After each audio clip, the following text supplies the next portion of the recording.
WFC.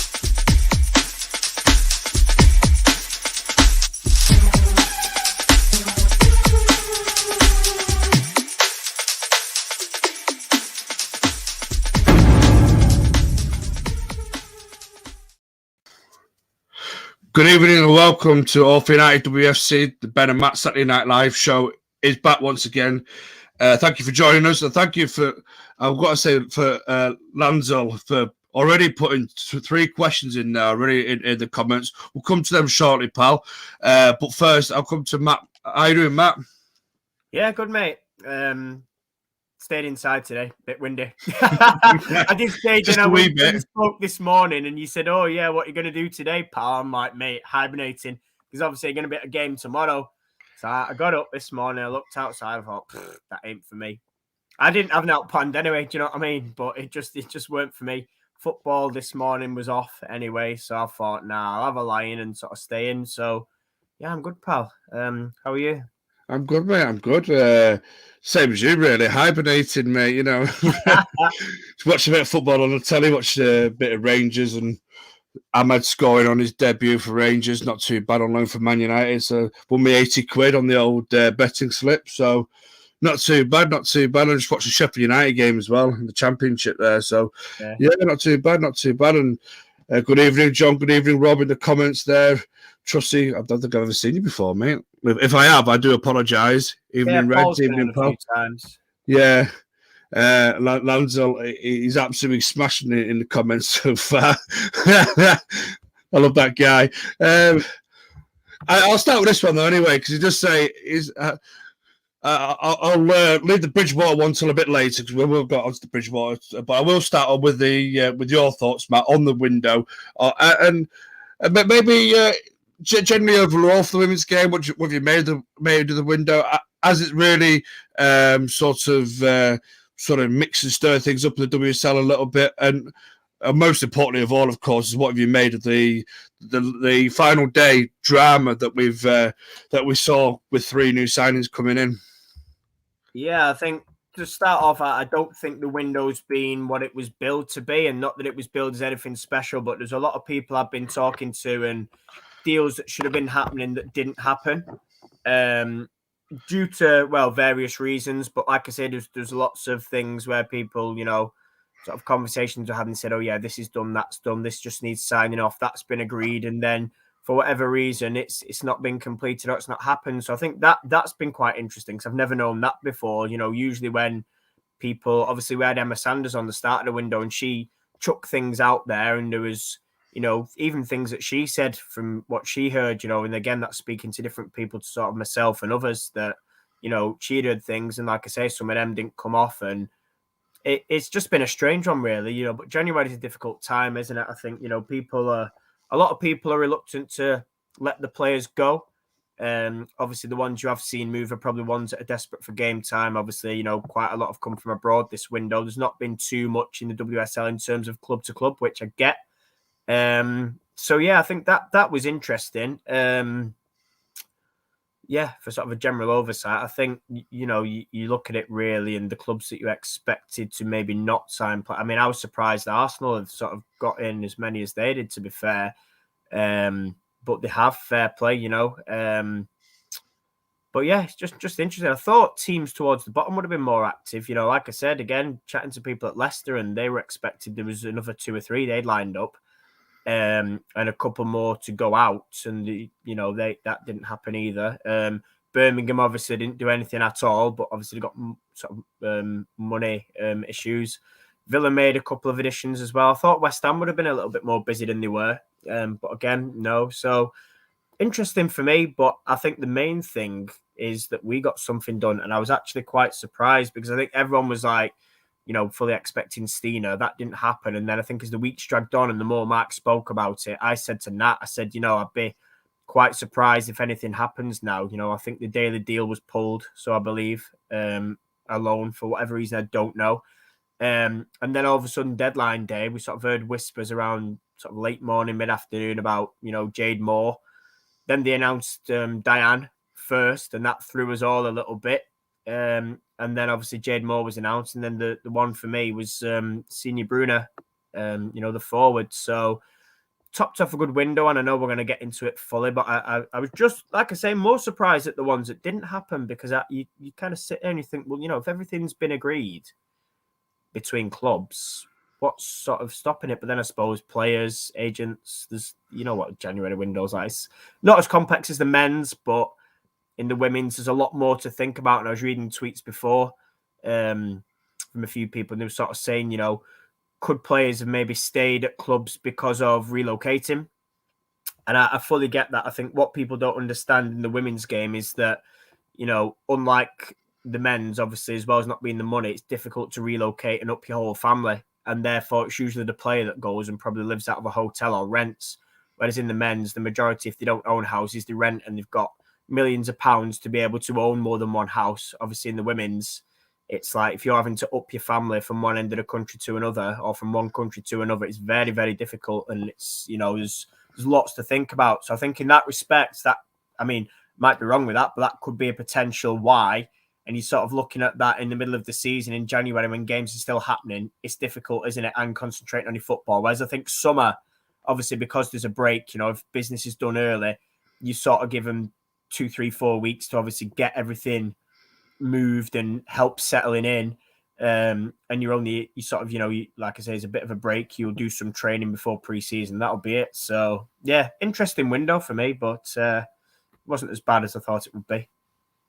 Yeah, absolutely. It just goes to show that you have to be patient sometimes in the window as well. I know a lot of people chucking toys out the pram, why don't we sign this person, why don't we sign that person? And sometimes, I think people got to realistically or be realistic, I think is the word I'm looking for. Man United, especially in the men's game, we get linked to every name under the sun. And I think that's now starting to happen in the women's game too. Yeah. Getting linked to every name under the sun, and sometimes you need to just take it with a pinch of salt. Even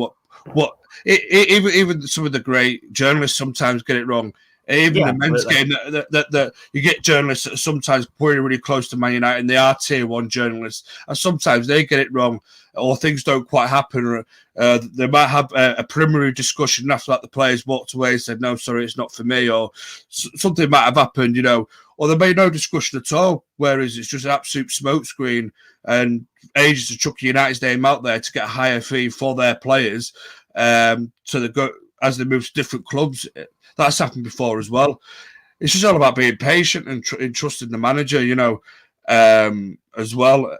He knows better than anybody. Obviously, the first one that got announced was Diane Caldwell. Very experienced centre-half, by the looks of it. I mean, I don't know too much about her. I know she plays for Ireland. She's not Republic of Ireland international. What do you make of that one? Is that someone you could think is a first team, or is she coming in now as really a solid sort of backup choice to the centre halves that we've got? Someone that's experienced in there that could be called upon and relied upon when needed, or do you think this is one that's going to really sort of get in the muscle away into the first team regularly? I think for me, the word experience comes to mind, and I'm going to sort of go a little bit back to what you're talking about Mark, and saying about, signing the right players, and it sort of links in. I was going to put that up. Links in with that about, you only want to come to the club if you want to play for the club and the badge, and that's spot on. And listen, for all the sort of hype around Stina, if you don't want to be here, I don't care who you are. Do you know what I mean? Don't come. So I think the thing about Diane is, listen, I don't know much about her. I've had to ask questions. But that's just what you do in it. That's just football. But I think for me, from like I say, the experience, she will be actually the oldest sort of defender we've got. Most experienced. Like you mentioned as well, she is an international for the Republic of Ireland, 84 caps, I believe. But from asking around from people that sort of have seen her play out in America, and sort of, more regularly for the national team, that have sort of a better insight than I do. I think what they said was, very, very physical, a leader. So that's great. I think it's strength in depth. Obviously, with Millie being sidelined for who knows however long, it leaves us with sort of, Aoife and Ford, doesn't it? Which, should one of them hopefully not But should one of them pick something up, we'd be in a little bit in a sticky situation. And I don't feel that Hayley Ladd is, somebody of her talent. We shouldn't be wasting her in defence, if you know what I mean. Which will link in later on to Jade Moore. But, like John says there, solid centre half. And that's sort of what I've, been hearing. Very physical, no nonsense, centre half, a little bit old school. But listen, there's nothing wrong with that. And I think, you're talking leadership and you're talking experience. Why not? I mean, listen, we've got her for 6 months. I thought it was a loan. Apparently it's a permanent. So, if she does well over this 6 months, and we're talking competition for places and, leaders and people to help the younger players, then, it's not really a problem, is it? Because we've got her. She's ours permanently. And then, like I say, if she does well in summer, we can say, right, we'll have another year. Do you know what I mean? So it just allows Millie to not be rushed.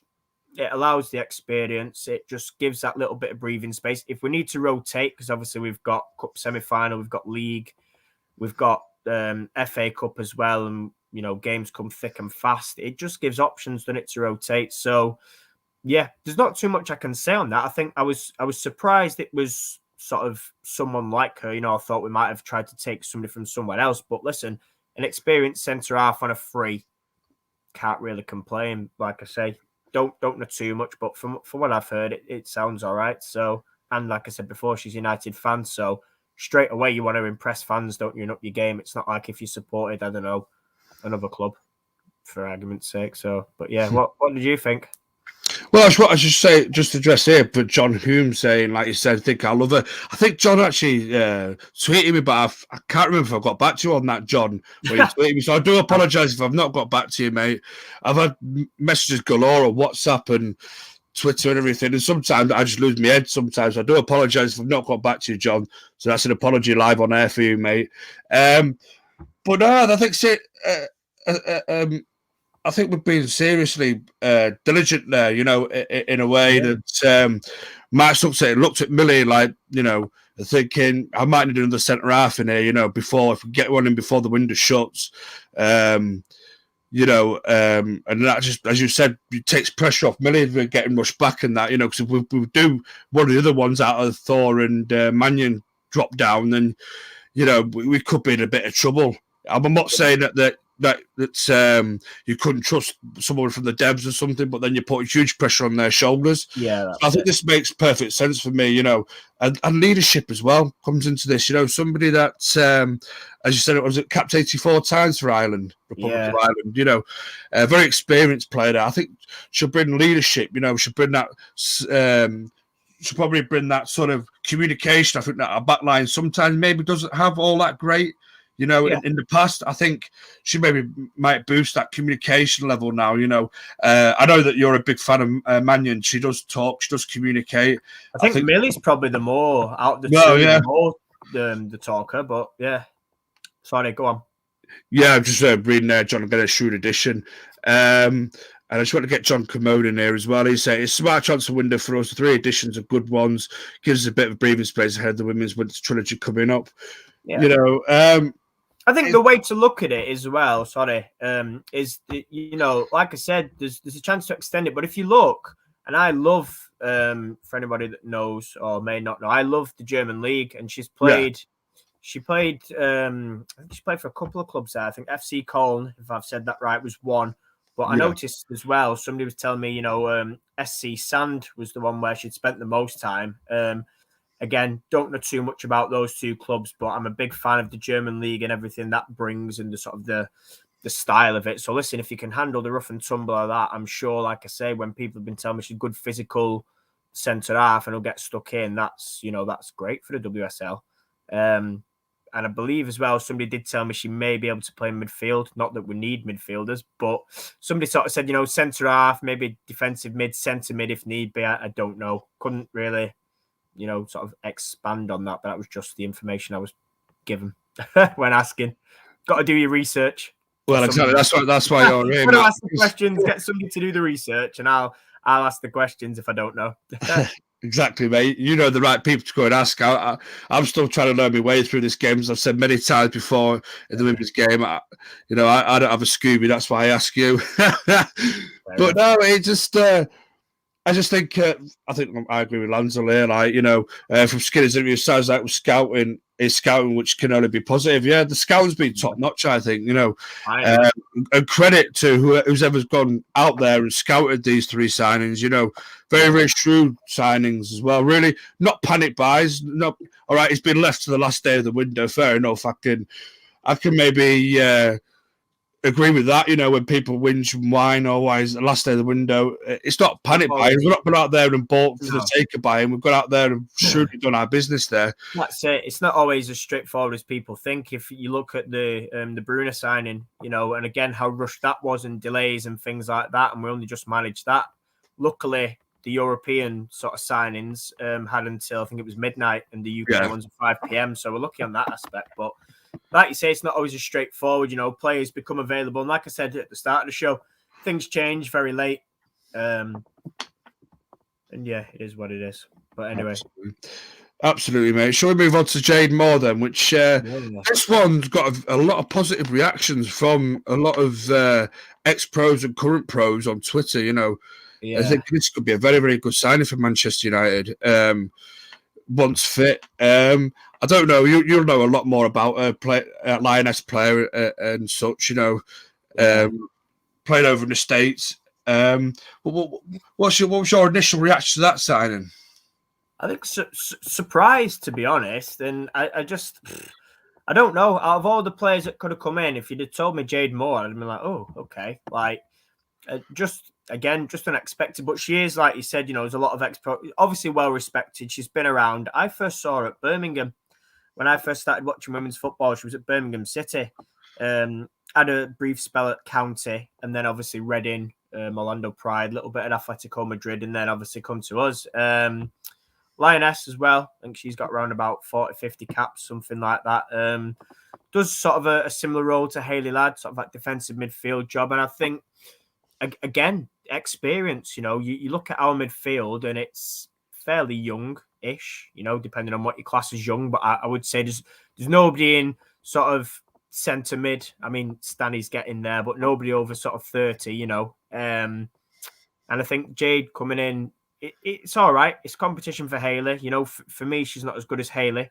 But again, should we, and hopefully again we don't, should we lose Hayley, who'd you play in defensive mid? I mean, people have been saying Risa potentially, but I think Risa's given us so much going forward in the absence of Jackie and linking up really well with Tooney that you can't afford to really put Risa back there. So the only issue is she an alternative to maybe to disrupt you? Is she an alternative to standing forth as well?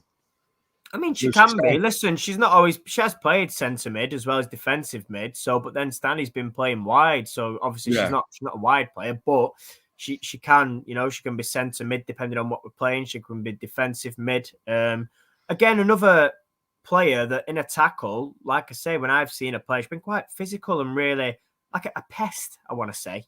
Not in a bad way, by the way, but like, somebody that'll just do, like I say, a similar Hayley Ladd thing. But I think I've got to be careful on this because I said this about Mannion. The timeout bothers me, but Mannion's proved me wrong, and I did say that the other day. In fact, I said it months ago, but Gareth pulled me on it the other day and said, "Oh, we admit you're wrong." I'm like, "Listen, I'll hold my hands up." I was worried for the knees because she came back and then got injured at City and then came back again. But listen, if Jade, after 12 months out, can stay fit, not a problem, So I think, again, it's just about easing her in. If we ease her in, we build up the minutes, and he's done that well, hasn't he? He's done it with Leslie. We're doing it with Jackie. Get her up to speed. Again, another shrewd addition. And I think I'm pretty sure that one was actually, permanent, but a short-term contract as well. So again, there's options, isn't there? Get yourself fit, see what we can do. There you go. Defense of the Dark Arts. That's Harry Potter. Master of the Dark Arts. Like you say. Like John says, again, he's similar to what I'm saying, keep her fit. I believe she's not fully fit yet, so I'm not expecting to see her tomorrow. But, there you go. We played Reading, kicking everyone. Like I said, you don't mind that because that's what we've banged on about for months or years, saying we lacked physicality and a nasty side. And Skinner's only just started talking about it, and we know what we get with Hayley. So to have sort of a second Hayley, if you like, it's interesting. Like I say, you know, again, we can't complain because it's competition for places. I think it just shocked me her coming in, and I sort of thought, midfield, do we really need that? But then again, like I'm saying, you know, it's just that backup, isn't it? Because we've seen how vital Hayley is. If we lose Hayley, whether it's suspension, injury, or whatever, we're kipping, aren't we? In a way. So yeah, having Hayley 2.0, as long as we can get her up to speed, isn't necessarily a bad thing. But there was a lot of, I think there was more of a, not a bad reaction, but a bit more of a confused reaction to the Jade Moore one. But I think people that have seen her play, you know, I wouldn't be too disappointed. Listen, there's worse names who could have gone out there and got. So yeah, again, and somebody Mark knows, you know, so yeah, interesting bit of business that was. But also, I think he's done it very shrewdly there, because at the start of the season, our midfield was like jelly without Hayley Ladge at times. You know, people were walking through it. You know, nobody was putting a foot in, no one was putting a tackle in. Yeah. You know, it was very soft centered. So I'm not surprised that he's gone for the defensive minded central midfield player. That we'll put a foot in. We'll start, as Nat would say, we'll kick everybody. You know, it's the master of the dark arts, because you need players like that. You know, I think that's what the men's team are missing at the minute a little bit, you know, since Ander Herrera went. You know, that little master of the dark arts that will kick people, that will do the little professional fouls in there, you know, that will get stuck in, that won't chicken out of challenges. Because sometimes you look at our midfield, the chickening out of challenges too softly. Get stuck in, get in there. If you get hurt, you get hurt. You know, this football, you know. Just don't let them run through you, basically. But I think again, it's wise, because Mark's obviously worked with her at Birmingham as well. Do you know what I mean? So not only has he worked with her, you know, out at Orlando, but Birmingham. Obviously, she was at Birmingham for a good 4, maybe 5, 6 years. So again, it's somebody that knows, you know, like I say, quite well. And then people thought obviously Hayley would drop back into centre back as well. I think that was the confusion, and that's on about there that over Jay, because the name was mentioned first, and then people thought that Hayley Lab would drop back to centre half. But we've signed a centre half anyway, so is Diane Colwell, as we said, mentioned earlier on. So it's really strengthened the spine of the team now, though, Skinner. You know, he's not, you know, as I said, he's not made signings just to try and please fans. He's not just made them as panic buys. These are being really well thought out signings for me, anyway, personally. Well, it's two with experience, isn't it? So that's a start. Absolutely. And now, do you know what? You're gonna I know it's Bruno, isn't it? Bruno's the second name. How do you pronounce his first name again? Senior Bruno, right? Bruno. You would think me being German, I'd be better at pronouncing. Half German, I'd be better at pronouncing names, but I absolutely butcher names all the time. But what do we think of Bruno then? That was the real big surprise that I don't think anybody saw come in. Really, that one's the one that's took. Well, it's really, actually, to be fair, mate, you know, you look at all these signings. Yeah, people were a little bit confused over Jay. People were a bit, you know, over Diane, thinking maybe a little bit worried about the age.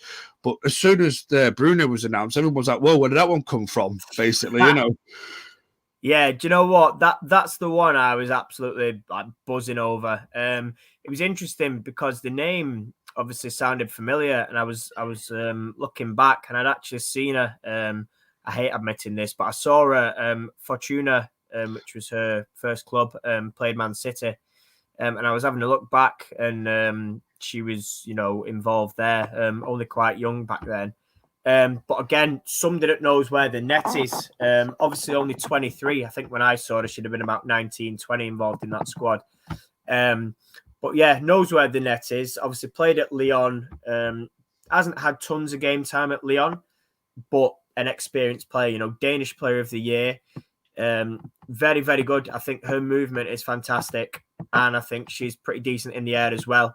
So I think those are two things that give us something a little bit different. Listen, Russo's good in the air and her movement is top class, but I think Russo's the one, she's getting involved in the dirty work, isn't she? The hold-up play, you know, tracking back and retrieving the ball.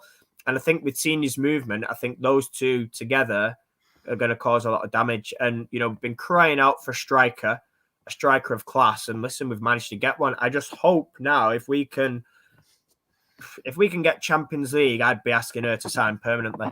You know, like Nat says there, played for PSG, won the title last year.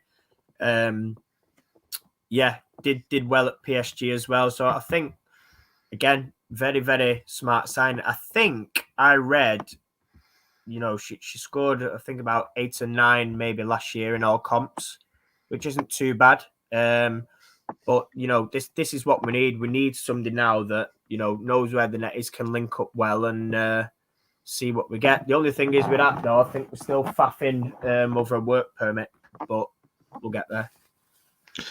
Well, yeah, I mean, for me, as you said, though, don't get me wrong, we've been scoring goals, but and I do think we need a clinical, ruthless striker. I think we've said that for ages and ages and ages and ages and ages. We need a really clinical, and hopefully she'll come in, she settles down. Hopefully this work permit issues get sorted quite quickly. You know what it's like. It sometimes can take a bit of time now we're out the EU, Yeah, I know the men's team struggle with work permits for a few of the foreign signings in the past since coming out of the European Union. So, and that's the next question I was going to ask, which was what Rob's saying: is it play up up top now? Do you think he's going to change formation? And I think Lanza asked it earlier on as well. If I get back there we go. Do we stick with the 4-2-3-1? Or 4-5-1 or switch? Switch. Don't need to hold him for me. 4-1-3-2, and I must have been saying this for a good 12 months. But there's no need. We don't need to play to hold him for me.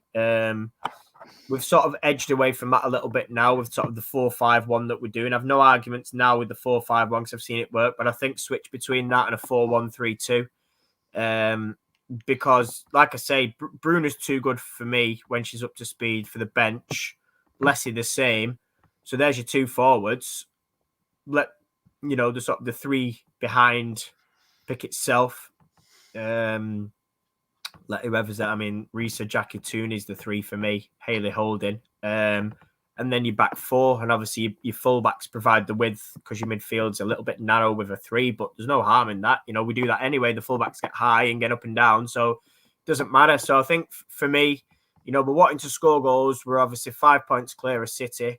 We want to keep it that way. We want to keep pushing and pushing and pushing. So we just need to keep being ruthless in terms of scoring. We've done that now against smaller sides, which is fantastic. Let's exclude the cup games for a minute. The next league games are Arsenal and City. And these are the clubs where if you get chances, you need to put them away. The Conti Cup game, yes, we won it, but I still feel we could have had a couple more. And it's just those chances where you've got to stick them away. But listen, I'm not going to sit here and moan. All I'm saying is, 2 forwards and 2 quality forwards together is only going to be a good thing. And I think we've not had that ever. I'm not going to sit here and slate the championship squad, but now we're up a level and we're talking quality forwards. This is what we need, and it would be daft not to play them together. Like I say, Senior hasn't played much at Lyon, so whether she needs a little bit of time, obviously new league as well to get up to speed, that remains to be seen. But I think because that move come late, like we talked about work permits, take a little bit of time, but a very, very good signing. And it's pleasing that we can get somebody of that quality, like I say, because it was so late and she sort of arrived late afternoon, got held up at airport, whizzed to Carrington, did a medical. It's but it's done. So that's fantastic. And we've got the striker that we've all been crying out for. Is this we're bringing someone like Bruno in, and obviously before we've had people like Jackie Groden in, and top class players. Do you think that's the club itself on its name, or do you think it's the managers that pull these players in? Skinner obviously very, very. I'm going to say very well respected in the women's game. He's had quite a number of several jobs there. People might talk about his Orlando Pride record, which we've been through before. We won't go through that again. But do you think that's on the manager, or do you think it's the club itself that is drawing in these sort of players? I know Bruno's only a loan deal to the end of the season, but hopefully we can maybe do something permanent in the summer, which I think Lanza was touching upon just a few minutes ago there when I put the comment up. But do you think it's on the manager bringing these players in, or do you think the lure of Manchester United itself is luring these players? A bit of both. I think that the recent form has given everybody, manager included, and fans, what's the word? I don't know. I'll go and keep it simple. The recent form has helped, and I think that sort of sells it. The club obviously itself sells it. I'm not going to say it's all down to the club. I think Mark will have a big say in a lot of it. Obviously, the way he speaks, the plans he has, the ambitions he has. I just feel like now things are clicking and people are coming because of who we are and because of what we can offer. And yeah, I think for me that's good. And I think, people trusting Mark, like you say, being respected. People were too quick to look at that Pride record and flap. And I've said this before, so I'm not going to go off on a sort of a Skinner thing, but I think, it's good that we're still attracting that sort of world class. If you're going, you're saying about Jackie and talking about Senior as well. So I think for me, let's see what else we can get. Obviously, summer is going to be a little bit bigger in terms of transfers, but it'd be interesting. But a club that's now fighting for Champions League once again, I think a lot of people, myself included, I said would probably finish fourth and solidify. I think this is probably, over last year, this is probably the better time to be breaking into the Champions League. So I think, now's the chance that let's go and try it and give it a real good go. And that, again, just helps with recruitment. So I think, people from the outside can see, we're actually, serious contenders for this. And what do we think? Oh, well, we'll give it a go, so fair play. I want to get Paul Truss in here. I mean, I know Preston Heath were last year's news, if you like, but he's saying they were good signings, but I think their introduction caused progress in the team disruption in equal measure. These signings will not have a negative effect, to agree. I think he's trying to say that the signings that Mark's brought in won't have this sort of negative effect that I think that Preston Heath have. I think he's probably meaning that a lot of these came with these Stand FC accounts, that were always, criticising Casey Stoney, criticising Manchester United because Heath wasn't playing, Press wasn't playing, or it's their fault, Man United's fault that Press they got injured or whatever it may be, blaming training, blaming this, blaming that.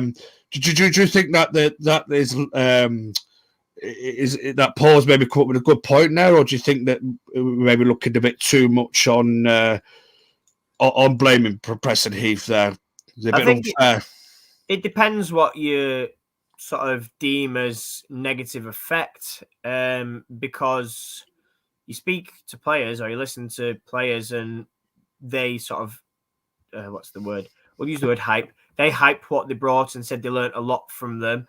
In terms of the fan base, 100%, half of them just idiots, basically. Like you say, followed a player, followed an individual, spat the dummy out if somebody didn't pass them, or just ridiculous things. And I don't think that helped, especially when they're hammering other players. There's a lot of players that really, it was ridiculous. It took a lot of stick off their fans. They were tagging players in stuff.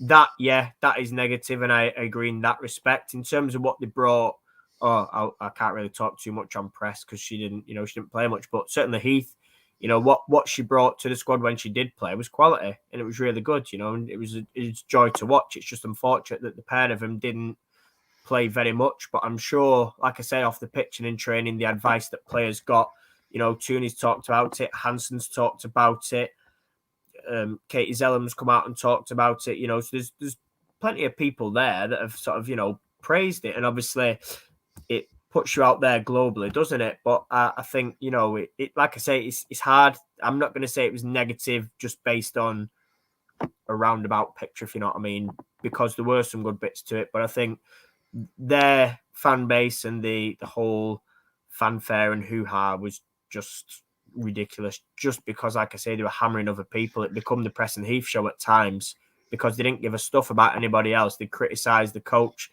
they criticised other players, they criticised everything without having a clue about Man United. So they basically came along for the ride for 6 months, these fans. That's what it was, pal, in my view anyway. So yeah, it's like I say, it's hard to sort of summarise. Like I say, Paul's version of negative effect might be different to mine. It might be the same. I don't know, but yeah. I mean, look at it. I don't want to turn it into a Preston Heath argument. I just thought that what he was saying there about they cause progress and team disruption in equal measure. And he does think that these new signings will cause that sort of 50-50 split, if you will. I don't know. I mean, I don't think they cause too much team disruption, as you said. I agree with you. I think it's more that, especially with Heath, I think, you know, she helped a lot of them players, you know, likes of Hansen, the likes of, like you said, Tooney and everything. So I don't think on the pitch they were. I think the fans, definitely. I agree with you, Matt, there. But, you know, it is what it is. It's gone now. As I said, it's last year's news now. Then, you know, I think we move on.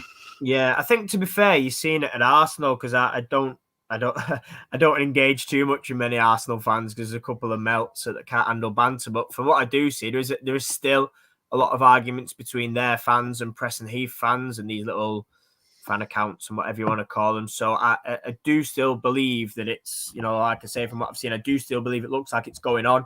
But like I say, that's not necessarily the players' faults. It's just these people are a little bit relentless in the wrong way. And I think that's the issue these days. There's too many that hop on board and follow players at the expense of the team. And it's just like, you know, I think, you know, Nat's quite vocal on that. And she sort of says similar, you know, there's too many. You know, if you're following a team, follow everyone. Listen, you're allowed favourites in your team. We all follow Man United women and we love Man United women. You know, your favourite's Kirsty Hansen. You know, I've got sort of favourites in Tooney, Leslie and Mary. You know, love everybody with equal measure, but it is what it is. Do you know what I mean? But to literally be following two players and to absolutely hammer everybody else, listen, I'm not about that, you know. But I think if you look at, you know, people talking in the comments about Arsenal, obviously she's not played much for them. I think when she has played, she's done all right, but you know, she said herself, hasn't she, that, you know, she's getting on a little bit and a couple of niggles creeping in. But listen, she's still a quality player. I still enjoyed watching her for us when she did play. But it's like you say, you know, we've moved on now. It's last year's news. She's gone to Arsenal. That's fine, you know, leave her be there now. And we'll just crack on as we are doing under the radar. Absolutely.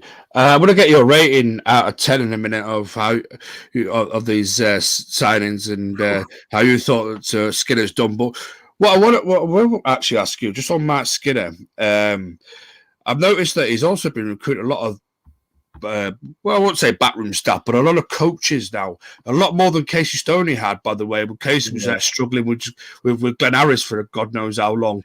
And Ian Wilcock, you know, and it looks like now, I don't know whether it's Mark himself that's come in and said, listen, I need coaches, I need my coaching staff, I need X this sort of amount, or whether United had looked at it and went, maybe we've done Casey Stoney a bit of an injustice there, you know, we let us struggle on with coaching, with the coaches for a couple of seasons, you know, especially after Wilcock, not Wilcock, sorry, what's his name from that one that managed Everton? Can't remember his name off the top of it now.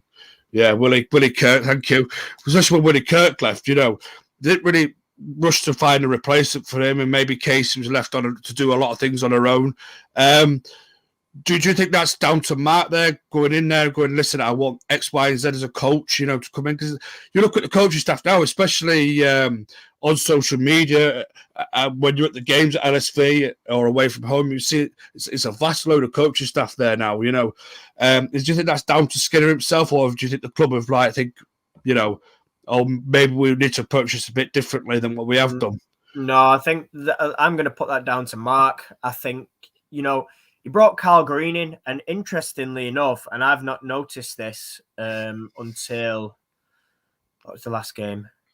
Spurs. And Carl Green was actually sat with the subs with a notepad in his hand, working out different things, drawing out pictures and looking at tactics.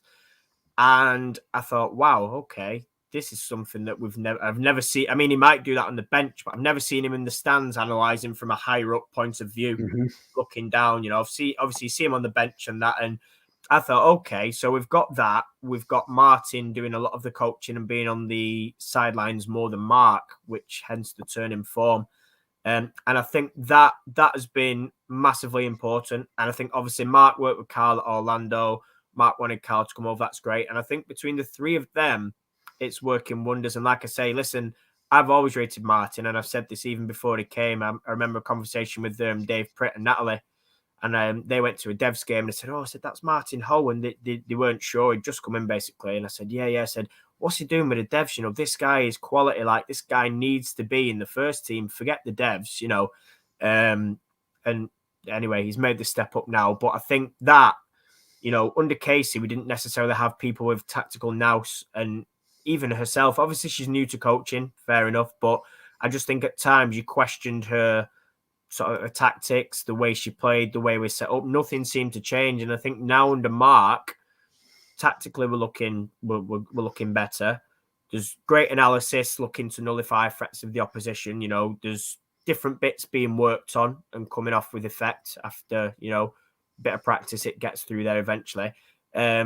I believe the medical or sports science people were overhauled after last year's injury shambles. There was quite a few got rid of. Mark's recruited and brought his own in. There was rumours of a goalkeeping coach, but I'm not going to speak too much on that because I know certain people will chuck a hissy fit. Not people, by the way, not people that our viewers, but people at the club. So I daren't go too much on that. So don't know about that. But yeah, there's just a bit, obviously strength and conditioning changed as well, didn't it? Ellie has gone back to Man City.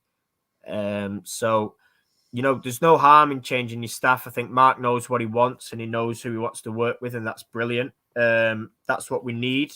So, yeah, it's going to be interesting. Whether we recruit some more, I don't know. But I think for me, it's looking good. That Charlotte Healy comment there from Lanzel.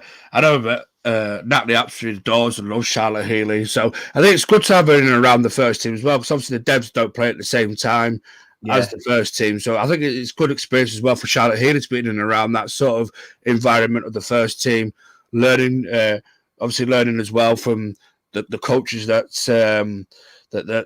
Mark's brought in, you know, especially Marty Ho. I have to admit, mate, you know, I don't know who he was. I know you've been raving on about him for absolutely ages, but now I can definitely see now what he actually brings, because we mentioned it on a previous show. Now we see Skinner's a lot more sort of rooted to the bench now. He's not on that touchline for 90 minutes of the game. Now he can now sit on the bench, relax, take in the whole game, you know, envision the whole game instead of there barking out orders. Now you've got Marty doing that, you know. Martin Ho doing that, you know, on the sideline, barking out orders, you know, very, very tactically. I think it's very tactically astute, you know. Yes. We've been in previous seasons. We've had Ian Wilcock, no disrespect, he's a goalkeeping coach, you know, and he might be tactically, he might know a lot more than a lot of us mere mortals when it comes to tactics in football and everything. But now to have a proper coach that knows his tactics in and out, you know, that knows different variations of the way that we can play and set up differently, and implement them ideas and get them across as well to players, and get players believing in that sort of that sort of changes or little changes that needs to be made during the game as well. It's absolutely brilliant, by the way. I just think, mate, you know, top shout out to you, because I know for a fact that you've been speaking out about Martin Ho for a long time, and I'm seeing it now myself, you know, the level of quality that he's bringing into this team, you know, in terms of his ideas, in terms of his input as well, because Mark could just trust him with a little bit of input. You might see Mark's going to come off the bench every now and then, you know, very rarely, but every now and then they'll come off the bench, maybe whisper something to Martin's ears. Martin might go, yeah. Or Martin might say, go up to Mark Skinner and go, listen, I think we should do this. Yeah. Skinner goes, yeah. Next thing, you know, Martin's barking out the orders. You know, it's not, you know, Skinner's not there, you know, sat on a frozen box or whatever the hell it was that Casey sat on, you know. I just think it's very, very, very good, and it just thinks, I think Carl Green that you speak of quite highly as well, you know, up in the stands, as you said there, writing down tactics, looking at, you know, things from a higher vantage point. I know they've got a lot of you know, in the boxes there at LSV, that there's big massive long cameras. There's somebody up there as well now watching some, you know, and communicating with the bench all the time as well, you know. A lot of things are changing now, and I think it's changed for the better. And I think it's a lot of it's down to Matt Skinner. You know, I think if you, and I'm going to go back to men's football. If you go back to the early days of Sam Allardyce, he was one of the first ones to link in sort of the technology and all the stats and things like that. And I think it's like you say, that the cameras and the thing, the sort of the analysis, the tactics, the sports science, the recovery, everything around it now. It's the bigger picture, and it's good that we're doing that at Man United. Not every club does it, but I think, like you say, it does make a massive difference. And listen, Martin's the best number 2 in the league, hands down, easily. That guy's a wealth of knowledge. Not only has he worked in the men's football, but he's worked in women's football as well for quite a while. And listen, when Everton were flying, in Everton standards flying, he was there as the number 2 to Andy Spence. And like I say, I know from work he's done in academies as well. He's very, very, very quality coach. Like, attention to detail is spot on. And I think what's good is, last year Casey was more very hands-on and she'd do the coaching, which is fair enough. But this year, well, not even just this year, really. I think Martin's probably taken more of a role this year, and probably a little bit of last year, but not as much as he liked. But I think, when he's doing it and leading it, that's when we see the best. And there's no doubt in my mind that the reason for the improvement is, he's been more involved. And that's what we want. Obviously, like I said, Carl Green feeding bits of information as well. I think it just works. Like, that's what you need. You need the analysis. You need the attention to detail. You need the tactical nous and the whys. It's all well and good putting on sessions, but if you don't know yourself why you're doing it, how can you expect players to know why? So, listen, like I say, attention to detail from Martin, backed up with, Mark and Carl as well. I think that for me is like, right, here we go, boys. Let's go now. And I think it's great because tactical flexibility is what you need, and these little edges over people now. I think if we can get some of them guys on the set plays rather than letting the goalkeeping coach do it, then we'll be flying, in my view. Yeah, absolutely. Even the great ones have decent coaching staff around them. Even the great Alex Ferguson, in Rennie Mullerstein and Carlos Queiroz. You need coaches of that sort of that bring the fresh ideas, that keep you up the top, that differentiate you from the rest. Absolutely spot on. Before we move to the Bridgewater, then I just wanted to get a mark out of 10 for this January window from yourself, mate. And I know it's a bit hard to judge a January without seeing the players obviously pull on the shirt and play yet. But initially, what's your rough thoughts on a mark out of 10? I'm going to say 6. Might sound harsh, that, but I just think, like I say, I don't know enough about Diane. Senior Bruna is class.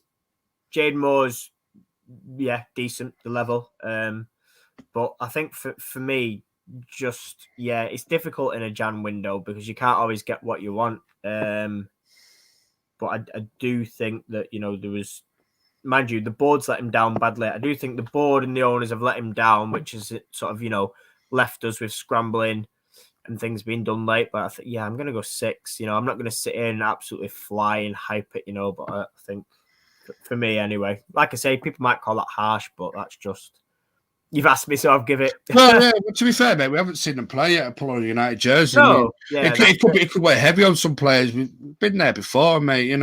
But it weighs heavy on some players. And sometimes it just doesn't work out for whatever reason. The other thing as well is, is that a lot of people will be rating that on the incomings. But what about the outgoings? Why have we not seen Maria Edwards given a loan? Why have we not seen other players?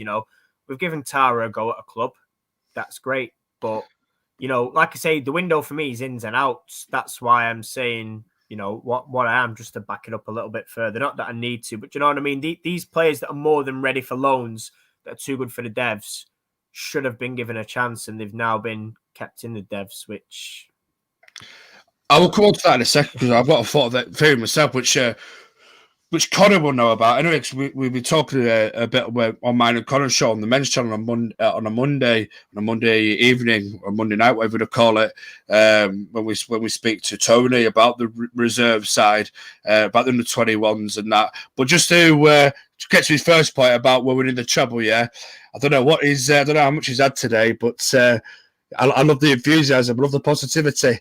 And John Hume, I put the wrong comment there. John Hume, 8 for me. Good shrewd signings and will not upset the current squad. And that's very good. But the point I was going to get on with Connor is, though, we're talking to Tony that he's really, he wrote a book called Sons of United. It's an absolute Bible of a book, by the way. And it covers all the way through to the last FA Youth Cup winning side of 2011. But he goes on. He does say that once a player becomes a certain age, you need to be sending them out on loan to play. To play senior football, to get toughened up, to get the experience, to get hard, to harden up as well in a way. Because some of them are quite slight, and some players are quite soft, and some players are not as well built as others. They need to go out there, need to go out and play at the highest level they can. And I'm with you though. If someone like Maria Edwards is still not getting in, at least on the bench, for the first team or for the senior side, whatever you want to call it. Let's send her out on loan again. But this time, let's send her if we can get her towards the bottom end of the WSL for somewhere, somewhere it's going to test Maria. It's a little bit more than maybe say Blackburn. If we send her back to Blackburn again, get her towards the bottom half or mid-table of the WSL. I'm sure somebody will take an excited to like Maria Edwards on loan, I don't know what your feelings on that are. Should we be looking to maybe send a couple of these on loan? Maybe Poppy Lawson's another one that comes up. Very good centre half in the devs. Natalie speaks very highly of her as well. Should we be looking maybe at sending these out on loan just for the latter half of the season? Yes, like I've just said, I would do, but I wouldn't go bottom half of WSL. I still think there's a little bit of a gap in between that and the Championship. You've seen Leicester struggle this year. Yeah. But I think for me, obviously, you see, the thing is, I've got a lot of time for Blackburn. Blackburn was where I first watched a lot, obviously, because of Tooney. Sort of third tier, fourth tier, things like that. But I think for me, like I said, loaning them out, I'd probably go sort of around about sort of sides at between third and probably fifth, sixth for the Championship. I think Blackburn's sort of down near the bottom, but I think that mid to top end of the Championship, somewhere like a Palace maybe, London City Lionesses, teams like that, Lewis, somewhere where they're going to play, but it's a little bit higher up. For me, but I think definitely Maria. I would like to see though now. I think that there might be a potential for a dual loan with her, so she can still train with us. She can play for the devs if required, but she's getting that first team football. And interestingly, I was at Fylde versus Burnley on Wednesday, and Kiara Keating, who's obviously been playing at the minute first team for Man City. She's dual loaned at Fylde, so obviously she played for Man City on the Sunday, trains with them, but she was actually in goal on Wednesday for Fylde. And that's what it's about, that's great. There's no harm in doing that. That's the way forward. So I think for me, definitely Maria. I don't know how well stocked we are at the back with the devs, but I would have thought, if anybody, it'd be Maria, possibly Rebecca May. Obviously, Chloe Williams is already out at Blackburn. Tara is now. So I don't think we'd probably see too many more go out. I think to be fair though, mate, it's all about progression as well. Though. That's why you see a lot of in the men's game, a lot of them are playing above their age groups. A lot of the 21s are actually under 18s. A lot of them now, because a lot of the sort of under 21/21-year-olds are all out on loan. You think that's why United now. I think that's why United struggle a little bit in the Premier League 2, as it's called, in the reserve league, because a lot of our bigger, more established players are out on loan, like James Garner, for example, at Nottingham Forest, the Championship, absolutely smashing it there, etc., etc. So I'm just wondering, even if you did say let a Poppy Lawson go, and you're thinking, I've not got too much to centre out, but there's always the next one to step up from like, I'm assuming they've got an under 18. From the under 18, that gets that experience. No, this is the issue. It's the RTC. This is the problem with it. And we talked about this just before Christmas with Tom Fitton. The issue we've got is there is no under 18. So you're talking your devs are sort of made up of 16, 17, 18, 19, 20-year-olds. You've got no gap in between. So your next thing is RTC, who are like 14, 15, 16. You can't put them in the devs. This is the problem with it. There's no gap in between. And then the jump from devs to first team is too much, which this is why, you get these dual loans and people drop down the tiers, which is fine because sort of third, fourth, fifth tier is very, very physical, and they're your proper, like your sort of your League Ones, your League Twos, your conference in the men's if you're linking it together. But I think you don't want to deplete the devs too much and upset it too much, but at the same time, they do need challenging at a higher level, which is why you get your dual loans. But I think for me, if we can get an under 21s league going, I don't know how financially viable it would be and how they'd, look to do it. But I think if that's something they can do, they should look to do it. And if not, for me, the loans are the way. But yeah, certainly can't be using RTCs in the devs. Unfortunately, it's not gonna quite. I do apologise, Matt. And do you know what? I did actually watch that show as well. It's because when you're used to the men's structure of doing things, you think, oh, everything's the same. But it just goes to prove that we all learned something there. That things are a little bit different, and it does work a little bit different on the women's academy football. So. Yeah. I just want to get, before we get, I know time's ticking on, I know we need to get Bridgewater. I just want to get Lanzala on this. Benabat, do you think if we get Champions League this season, we can sign maybe 2 top quality, but bring the devs rather than 4 or 5 signings and a wholesale of changes? If we get Champions League, I do think yes. I do think one more forward. Whether we sign Bruno, even if we do sign Bruno permanently, I still want to see one, quality, really good forward. I think another wide player, probably another defender as well. But like he says, I think I wouldn't say wholesale changes. I'd agree. Like we say there, don't need wholesale, but we do still need a few. And yeah, it just helps, doesn't it? Like we've talked about on previous shows. But summer is going to be interesting. I think there'll be a fair bit of change in terms of outgoings anyway. I think there's a couple of players what now sort of, they've been left behind in terms of the quality of them. And probably it's time to move on. But yeah, I think for now, satisfied and then reassessing summer. But 100%, if we get Champions League, I think we should be able to bring in at least 2 players of real high quality, wherever that is on the pitch. 2 of you, when we talk about the likes of the Jackies and people like that, people of that caliber and above, I would like to think with Champions League football. Absolutely right. We better move on to Bridgewater before we run over too much.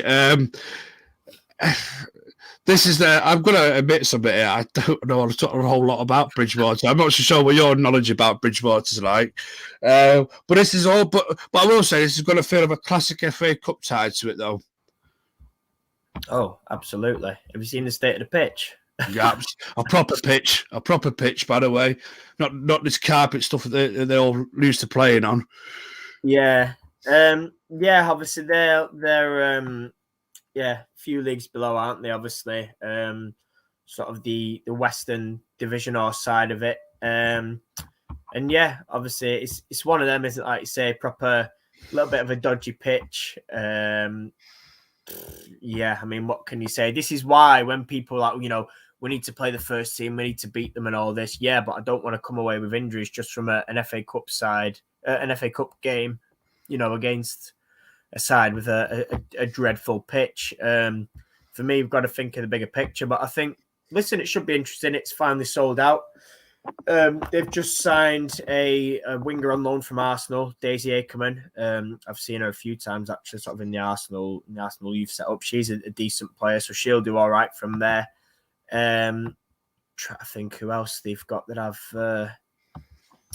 I think there was somebody in midfield, and I've forgotten her name. Poppy something. It'll come back to me later. But again, a good signing. She was at Charlton and has been at London City Lionesses. So there's 1 or 2, decent players there that have played higher up the pyramid. So I think for a lot of them, it'll just be like what's the word? Like a good experience. How many times as a player that isn't full time can you say, oh yeah, I've played against Man United? So I think it's going to be good for them. They're obviously going to get the money from it. Like I said before, packed out. There's activities beforehand. It'll just be a decent day, won't it, for sort of their club and their fans. For us, it's just another away day. But yeah, it should be interesting. Obviously, we'll get on to sort of what team we reckon we should play. But I think yeah, interesting. I know there's a lot of people saying not televised, which is it's one of them because there's a limit on MUTV. I think for the number of games we can show, it's probably not going to be high up on priorities, is it? If you said, "Oh yeah, I've got Bridgewater and Man United," but that said, it should still be on FA Player at least. You Should have thought so, wouldn't you? It's the FA Cup. It's their, the thing is, their number one competition. Why is it not on the FA Player? Or Facebook. We're just trying to get, or YouTube. We're just trying to get there with the Conti Cup, and the semi-final they've just announced is on the red button. Red button, yeah. Brilliant. It's hard enough trying to get it and it be on the FA Player, but it's just on the red button, so that's fantastic. Wednesday, Thursday, but we need to start promoting the FA Cup. It's like the Man City and Forest game today. There's 4,000 fans there, which is fantastic. And Forest the third tier, and they're doing. I've seen Forest a few times this season. They're doing well in the third tier, and it's a shame. So, yeah, in terms of that, we should really be looking to get it out there. There's no reason why they couldn't have said a little pay-per-view. Give us a $5 and we'll stream it or whatever. But anyway. It is what it is, isn't it? Unfortunately, I don't know what Manchester MUTV. I don't know what the sort of structured deal is with the FA Cup because not a lot of the games are televised as it is either. It's not just Manchester United games. A lot of the competition got televised. As you said, though, they're just getting there with the Conti Cup now. It baffles me in the women's games why the cup competitions ain't televised somehow. Somewhere on a bigger TV platform. I know clubs with their own club channels sometimes put the games on, but it's rather strange. Even back in the day, and I'm talking years ago now, you only used to get the FA Cup final on the BBC in the days when it was like, Arsenal making finals and Birmingham and things like that. You only ever used it, and it was on like the old BBC One. You used to get that years ago, but it is, you talk about FA Cup, and if you link it to the men's, you sometimes occasionally get like the preliminary rounds, don't you? Yeah. This is even before the first round and the qualifying bits. And I just think, well, why can't we have the same? You're talking the magic of the cup, and we've seen clubs this season, even prior to championship clubs, entering and WSL. We've seen so many fantastic results and games, and I've been lucky enough to go to a few myself, sort of like locally, but I feel like it's doing a disservice to it now. There's nowhere that people can see it. And you just think, well, it's the FA Cup. It's probably one of the most glamorous cup ties or cups, shall we call it? Not cup ties, cups that look so young. I'll take the compliment. Thank you. I just think, the glamour of the competition, everything like that, and everything it stands for. Listen, I love the FA Cup, men's and women's. I think it's brilliant, and I love watching sort of the lower sides and the stories behind it and things like that. But yeah, it is disgraceful that it's not anywhere, and especially for people that that aren't going or that live in a different country. Why can't they access it? It's yeah. To be fair though, I know there's been a lot of whinged about the 21s in the men's game. They're no longer televised on MUTV either, and it's just delayed highlights if you're lucky. I know there's been a lot. We don't know what's going on with the MUTV, whether it's contractually something that's coming from. There's something that's definitely going wrong because a lot of the games are clashing now as well, which never used to clash. Under 21s, under 18s, first team, women's team, they all play. It was the week. Every single United team were playing at the same day at different times. You couldn't get to see them. From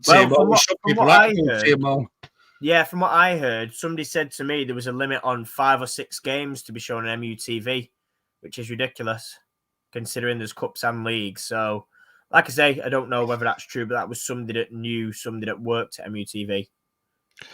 But yeah, it's just one of them, and needs sorting either way. Yeah, Connor's saying that Bridgewater no Stourbridge. Who the hell is Stourbridge? It's better than Stourbridge. What's he on about? Sorry, John as well, and whoever else watches that. Too many people supporting too many different teams, man. One team. Come on. No, listen. Fair play. They had their little run. Stourbridge, and fair play to them. I think the big challenge, like I said to John the other day, the big challenge is next year. If they go up into tier 4, that's a different kettle of fish altogether. But yeah, anyway, that's a different conversation for a different show for a different time. Absolutely. Back to Bridgewater. I know I can't find Paul's comment. It's a bit further up, but Paul Trusty did ask, can you see a big cup upset this week, or is it going to be a bit of formality? Listen, I'm not going to say it's going to be a formality because I think that's doing Bridgewater a disservice, but I'd like to think that, I'm not going to sit here worried. Listen, they may get a goal, they may not. I just think go there and play your game, show them the respect that they deserve because they've got this far. Show them the respect that they've sold it out as well, and the flying through like promo. And I've seen bits on Twitter where they've been on their local news and things like that. That's brilliant. That is football, and that is the FA Cup. So don't go and underestimate them. Obviously, like I say, the pitch is the same for both teams. They're obviously more used to it than we are, but we've played on some absolute bogs in the Championship. So yeah, like Lanslow says, should be a formality really.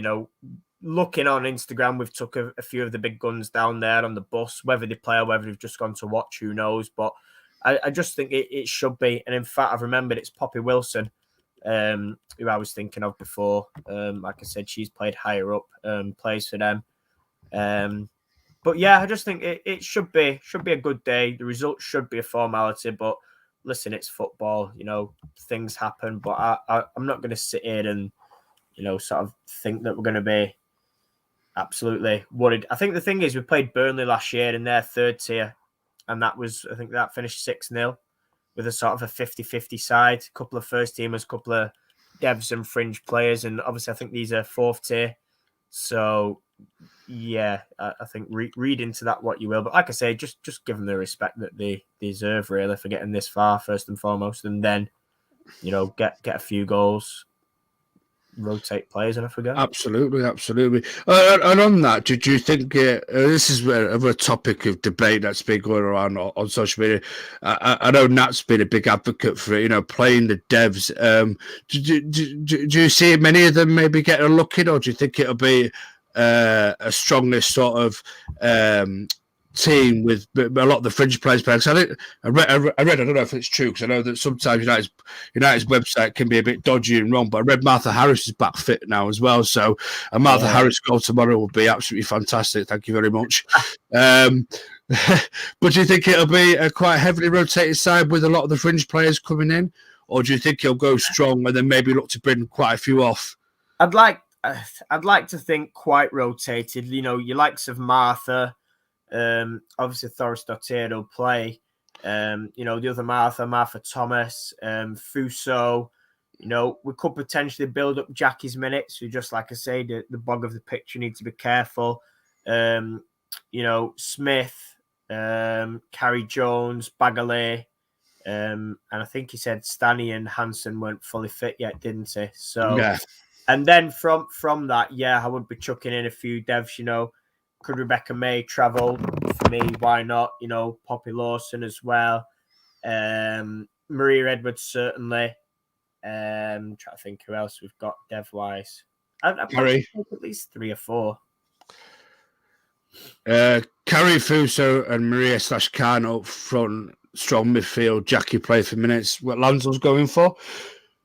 Yeah, I think, listen, fans are all sort of the same idea and opinion on that, although I have seen some say, play your best team, thinking, bloody hell, like I say, my main concern is injuries.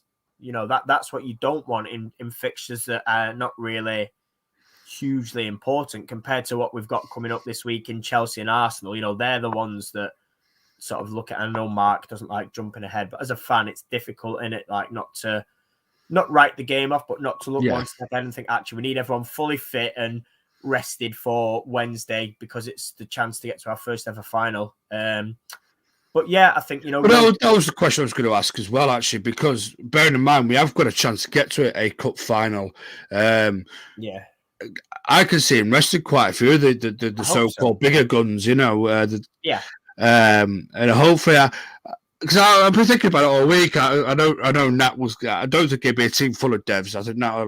I think Nat would love that. I think we all would love to see a team not quite full of Des, but a team mostly built up at Des. But as you said, you've got to pay Bridgewater the respect they deserve. This is going to be their cup final in a way. They're going to go out there and try to knock out, get a big scalp early on. And there's no bigger scalp in the world of football than Manchester United in the cup competition. Yeah. So we have to make sure that we also paying the right amount of respect to Bridgewater. He's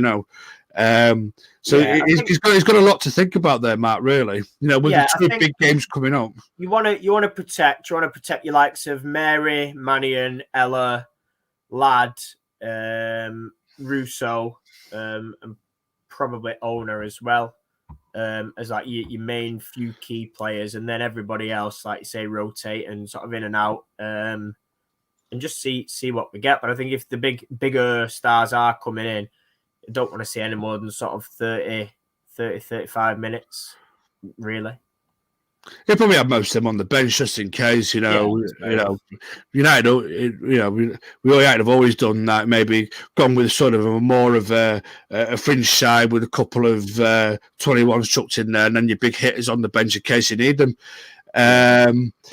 And that's again, Paul's just saying this is why giant killing occurs in the cup competition, squad rotation, pitch conditions, etc. Which exactly what you're saying, what we were saying there. Before I wrap it up, because I know we've been going on far too long, and I don't want to lose too many people off the old audience. Phone calls off Mr. Foster. yeah. Phone calls off Mr. Foster. Little accent. I just wanted to get your prediction for tomorrow's game. Anyway, a quick prediction. 5-0 win. 5-0 win. Paul's going for a 9-0 win. Okay. Paul's going for a 9-0 win here. Good old Paul.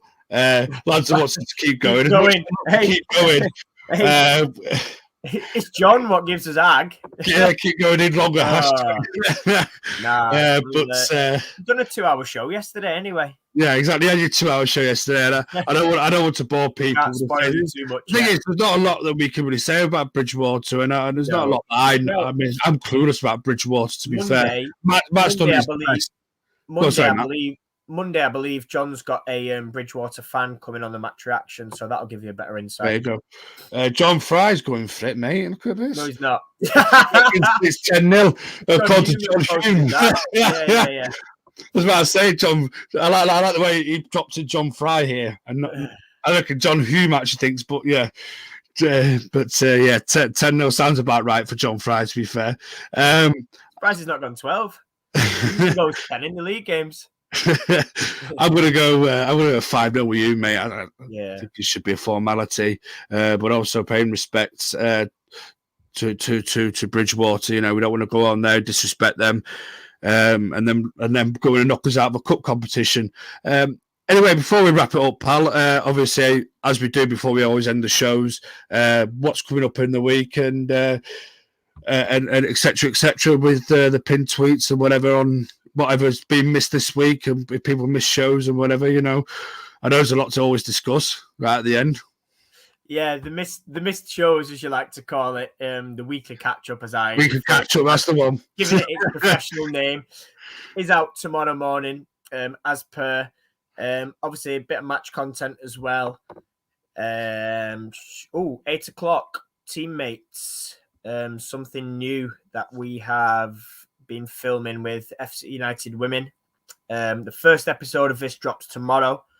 Like I say, this will be the first of a few episodes that we've sort of, been doing and working with them, as well as another mini show. But yeah, the teammates are something to look out for now. The majority of them, I think, will be dropping sort of Sunday evenings. Obviously, like I say, depending on sort of fixtures and things like that, where we're at. We don't want to overclog the socials and the YouTube, so to speak. But yeah, look out for that tomorrow. Like I said, it's the first of many episodes, and we've got these, and we've been grateful that we've been sort of given the access. So that's a little bit of fun, just a bit of fun with our players. That's tomorrow. Then after that, we'll have the schedule for the week. Obviously, Monday match reaction, and busy week and so on. Obviously, nothing Wednesday because that's game day, as I mentioned. But apart from that, Monday, Tuesday, Thursday, Friday, back with our usual content. So yeah, just keep an eye on the old socials. Tune into teammates. Absolutely. Gareth, by the way, I will give Gareth a shout out. Not only did he edit our vlog from the Newcastle trip, he's also been editing these teammates episodes, and I know it does take a lot of time and commitment. So I want to shout him out and thank him for that because at the minute he's sort of leading the way with that. So shout out to Gareth for his editing skills. Absolutely. And I just want to shout out everybody in the comments today. Thank you very much. Thank you Ansel, John, Paul, Natalie earlier on. Thank you very much for joining us. Thank you for getting in the comments. Anybody I missed out, I do apologise. I can't be bothered scrolling on the way up. That's just me being lazy. I don't have a mouse, that's the problem. And I'm on a laptop and my, I don't know what you call it, touchpad thing doesn't really work properly.